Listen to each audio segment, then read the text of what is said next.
और मुश्ताक भाई से पूछते हैं कुछ मजे के सवाल। सिलसिला आगे लेकर चलते हैं और मैं कहना चाहूंगा यहाँ पे तो आपकी मोहब्बत के नारे लग रहे हैं, क्राउड भी अक्सर स्टेडियम में बहुत नारे लगाता है। कभी कोई ऐसा मौका कि क्राउड किसी प्लेयर के बारे में कोई नारा लगा रहा हो और वो प्लेयर खफा हो गया हो, ऐसा कोई आपने एक्सपीरियंस किया है? बहुत दफ़ा किया मैंने तो, बहुत दफ़ा की है। मुझे तो आवाज़ दूर से ही आती थी ग्राउंड में। जैसे ही मैं बॉलिंग मेरी बारी आती थी ना, तो कराची से अक्सर मुझे, कराची के एक स्टैंड से मुझे बहुत आवाज़ें लगाते थे। पता नहीं वो मेरे, पता नहीं कौन से दोस्त थे या पुराने दुश्मन थे, वो मुझे कोने में खड़े हो गए आवाज़ पता क्या लगाते थे, ओए छोटे स्पार्कू। तो ऐसी आवाज़ें लगती थी तो मुझे लगता था यार मैं क्या करूं, मैं तो, मेरा कद बहुत छोटा है। तो फिर मैंने इस चक्कर में ना, शाहिद अफरीदी को पता है, शाहिद और मैं गए फिर कनाडा में। तो मैंने इतनी मोटी वाली हील, जो लुक बनाने वाली, वो नहीं होते बूट पहने होते मोटे मोटे, वो मैंने इतनी हील वाले जूते पहन के ना, तो फिर मैं आम फिरता था कि चल थोड़ा बहुत तो यार बड़ा लगूं, लंबा लगूं ना। कोई और प्लेयर का कोई आपको वाकया याद हो जो खफा हो गया हो? कोई और प्लेयर, कोई पाकिस्तान का, भारत का, इस तरह का कभी बहुत क्राउड नारे लगाना शुरू हो गया हो? एक दफ़ा वसीम भाई और मैं जा रहे थे, तो क्राउड ने वसीम भाई को छेड़ना शुरू कर दिया। तो मैं और वसीम भाई जा रहे थे। अब वसीम भाई ना गुस्से में आके ना, वसीम भाई ने उनकी तरफ मुंह किया आगे से। वो भी वसीम भाई जितने लंबे लंबे कद वाले थे, तो वसीम भाई ने उनको भी आगे से डांटा, कुछ कहा बुरा भला, जो वो बुरा भला कह रहे थे वसीम भाई को भी। तो वसीम भाई ने आगे से ना उनको पकड़ने की कोशिश की। तो आगे से कहते, वो आगे से ना तीनों चारे, वो भी तगड़े थे, वो कहते excuse me what are you talking about. वो आगे बढ़े तो वसीम भाई साथ ही मुझे कहते, मुशी देख इंजमाम ते इजाज किथे ने, जरा आवाज दे उन्होंने, जरा किथे ने। मैं क्या पायन, मैं तो हाथ फाड़ के कहा छो पायन छो, तुम तुर पैना नाल। तो मैं उनका हाथ पकड़ के ले गया। वो उनको कई दफा ऐसे क्राउड में ऐसे लोगों को, जैसे इंजमाम बल्ला लेके चला गया था टोरंटो में मारने के लिए, क्योंकि कई दफा लोग बहुत पर्सनल बातें करते हैं। फैमिली की बातें नहीं करनी चाहिए, होटिंग आप जरूर करें, पर किसी की डिग्निटी को हर्ट नहीं करना चाहिए। कंस्ट्रक्टिव क्रिटिसिज्म करें एज अ फैन। देखिए आपकी एक इमोशनल इन्वेस्टमेंट होती है, पाकिस्तान की टीम मैच हार जाती है, लोग 3-3 दिन काम पे नहीं जा पाते, लेकिन डिस्ट्रक्टिव क्रिटिसिज्म और पर्सनल अटैक्स करना, that is below the belt. वो कभी भी नहीं करनी चाहिए। मैं खुद एक क्रिकेट फैन हूं, मेरी वीडियोस भी आपने देखी हैं, but it is never a personal attack. इसी के साथ चलते हैं हमारे अगले सेगमेंट की तरफ, जिसका नाम है तोले बगैर बोलो। मैं आपसे पूछूंगा कुछ सवाल और आपको देने होंगे उनके जल्दी जल्दी से कुछ जवाब। क्रिकेट में अगर एक रूल खत्म करना हो तो वो कौन सा होगा? छिक्के चौके बंद कर दियो, क्योंकि स्पिनरों को छिक्के चौके बहुत पड़ते हैं। फिर क्रिकेट आम वास्ते फिर किड़ी एंटरटेनमेंट रह जाएगी। अच्छा फिर कहो जी के क्या करें, फिर सारे फील्डर सर्कल दे विच ही रखो फिर 24 घंटे। फिर तो बहुत ही हैवी एंटरटेनमेंट मिल जाएगी। लास्ट ओवर, एक ओवर में 3 रन चाहिए, आप बॉलिंग का लास्ट ओवर किससे करवाएंगे? मोहम्मद आमिर, नसीम शाह, जसप्रीत बुमराह या Mitchell Starc? I think Mohammad Amir से। आपको लगता है वो सेव कर देगा? आई थिंक उसको गेम अवेयरनेस बहुत तगड़ी है उसकी। बिल्कुल ठीक है। सुपर ओवर है और 30 रन्स चाहिए, किन 2 बैट्समैन को भेजेंगे? मोहम्मद यूसुफ, इंजमामुल हक, मिसबाउल हक। 13 के 30 चाहिए, 30 चाहिए एक ओवर में। हाँ। और आप बैट्समैन कौन से बताएं? मोहम्मद यूसुफ, इंजमामुल हक, मिसबाउल हक। आई थिंक यूसुफ, नहीं इंजमाम एंड यूसुफ। ठीक है। पाकिस्तान किसकी कैप्टनसी में आज तक सबसे अच्छा खेला है? पाकिस्तान आई थिंक इमरान खान की कप्तानी। वो कौन सा क्रिकेटर है जिसको क्रिकेट के अलावा सब कुछ आता है? 3-4 जने ने की था ना लो। चलो सारे याद ले लो फिर। आई थिंक इसमें हमारा बहुत lovely, I like him very much, Ahmed Shehzad. सही। उमर अकमल। बिल्कुल सही। और हमारा कौन है, हमारे दौर के कौन थे? सईद अनवर साहब माशाल्लाह।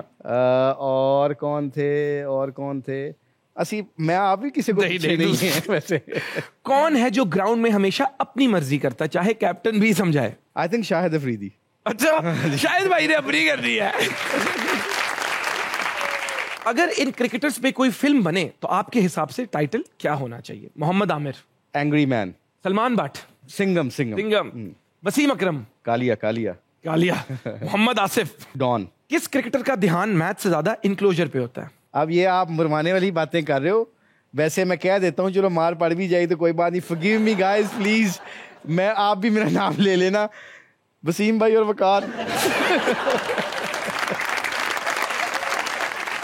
इन क्रिकेटर्स को एक एडवाइस देनी हो तो क्या देंगे?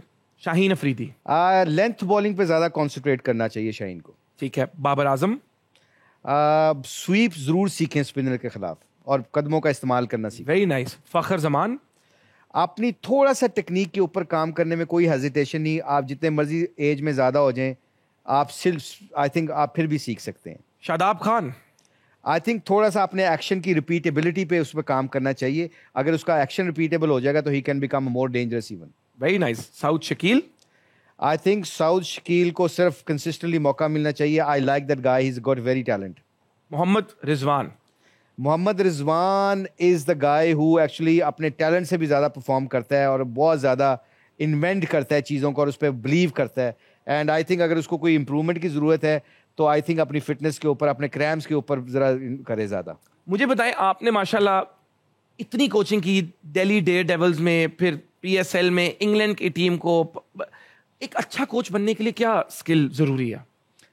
मोमेंट बड़ी सिंपल सी बात है, अच्छा इंसान होना बहुत ज़रूरी है। और फेलियर्स में आप अपने स्टूडेंट्स को ऑनरशिप दो।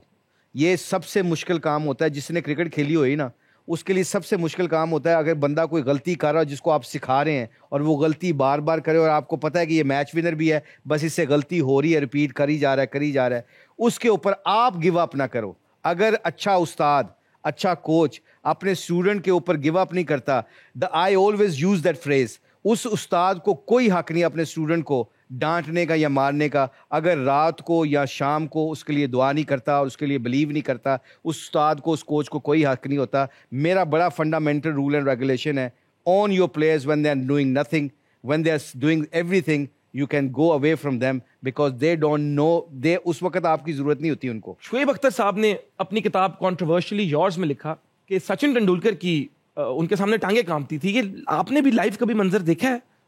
देखा है मैंने, क्योंकि मैं लकीली मैं शुएब अख्तर के साथ 2 साल खेला हूँ, टेस्ट मैचेस भी हम काफ़ी खेले हैं साथ। Shoaib Akhtar was very fast, very dangerous. उसके बारे में इंजमाम अक्सर कहते होते हैं कि उसके डेंजरस पार्ट पता है क्या है?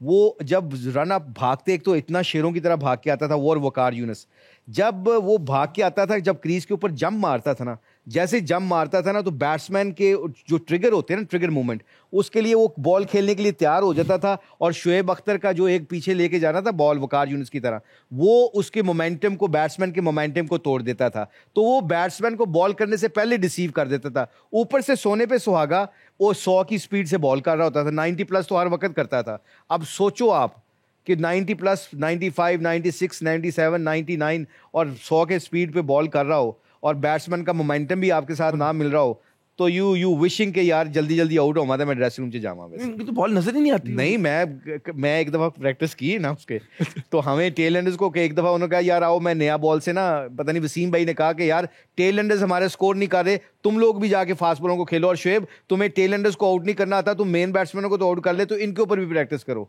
तो मैं शुएब के पास गया, तो शुएब को पता नहीं याद होगा कि नहीं होगा, मैं शुएब के पास गया, मैं कहा शुएबी तू मैंने अग्गों स्लिप नहीं मरवा सकता, तू मेरे मुंह दे विचों स्विंग करके तू स्लिप मरवा के दिखा।